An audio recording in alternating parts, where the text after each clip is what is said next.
தர்மம். அந்த அளவுக்கு தர்மத்துக்கு ஒரு பெயர் உண்டு. தர்மம் தலை காக்கும் என்று கூறுவார்கள்.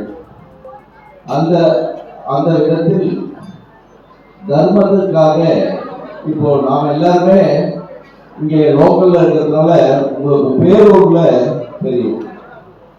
பேரூர்ல அந்த பணிகள்லாம் எந்த அளவுக்கு மோசமாக இருந்தது.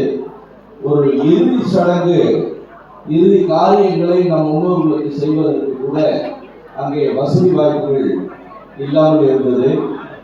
அந்த விதத்தில் அதற்கெல்லாம் இதெல்லாம் அரசியலுக்கு அப்பாற்பட்டு, இதுல அரசியல் ஒன்றும் இல்லை. அடிப்படை தேவை. மனிதன் இயற்கையின் காரணத்தினால் ஒரு நிலைக்கு அழிவு என்ற ஒரு பாதையை அடைய வேண்டிய ஒரு காலகட்டத்தில் இருக்கின்றான். அப்பொழுது அவன் அங்கே சென்று அதற்கு ஒரு காரியம் செய்ய வேண்டும் என்றால் அந்த காரியங்கள் செய்வதற்கு போதுமான நீர் வசதி, இட வசதி, இதையெல்லாம் ஒரு தர்மத்தின் வாயிலாக ஏற்படுத்தி கொடுத்த மனிதர், மாமனிதர் இங்கே வந்திருக்கின்றார். அவர்களை இங்கே நாம் கௌரவிப்பதற்கு கடமைப்பட்டிருக்கின்றோம். இந்த நிகழ்ச்சியை நாங்கள் தயாரித்துக் கொண்டிருக்கும் பொழுது என்னுடைய அலுவலகத்திற்கு அவர் வந்திருந்தார்.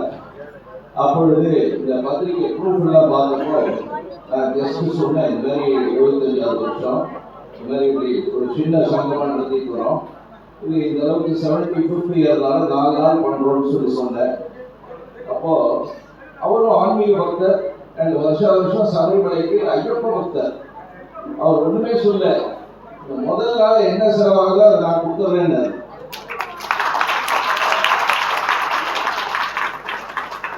இதை நான் கேட்கல, அவரா சொன்னது. அதாவது அந்த அளவுக்கு அவருக்குள் தர்மம் அடங்கி இருக்கிறது என்பதை நாம் இங்கே பாராட்டி ஆக வேண்டிய ஒரு கடமையில் இருக்கின்றோம். வேறு யாரும் இல்லை, நமக்கெல்லாம் அறிந்த, இந்த ஊருக்கே அறிந்த எஸ்பி அன்பரசன் அவர்கள் இங்கே வந்திருக்கின்றார். உங்கள் சார்பாக அவரை இங்கே மேடைக்கு அழைக்கின்றோம். தர்மசஸ்தா பூஜா சங்கத்தின் 75வது ஆண்டு முதல் நாள் விழாவில் தலைமை விருந்தினராக அன்பரசன் இங்கே வந்திருக்கின்றார். நம்முடைய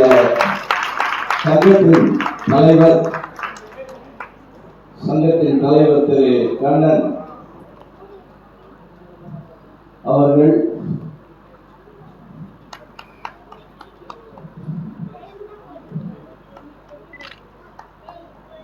திரு கண்ணன் தர்மசாஸ்திரா சங்கத்தின் தலைவர் திரு அன்பரசன் அவர்களுக்கு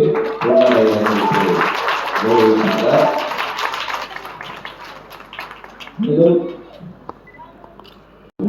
75ஆம் ஆண்டு விழா வெறும் சீரும் சிறப்போடு நடந்து கொண்டிருக்கின்றது. இங்கே நான் வந்த டைம் பார்த்தீங்கன்னா எனக்கு ஒரு அதிர்ஷ்டம். பெரிய ஒரு வீரமணி ஐயாவோட பேரனுடைய பாட்டு கேட்கறதுக்கு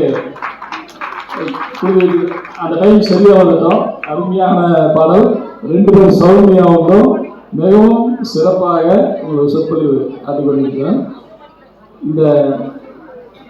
இந்த விழாவானது வருடாவரம் மிகவும் மேலும் சிறக்க மனதார வாழ்த்துகின்றேன். நன்றி. இந்த முக்கியமாக இந்த விழாவுக்காக இந்த மண்டபத்தை கொடுத்த 2 மண்டபத்தில் இருந்த மண்டப உரிமையாளர்களுக்கு மனதார்ந்த வாழ்த்துக்கள். நன்றி. வருஷம் அவங்க கொடுப்பாங்க. நன்றி. வணக்கம்.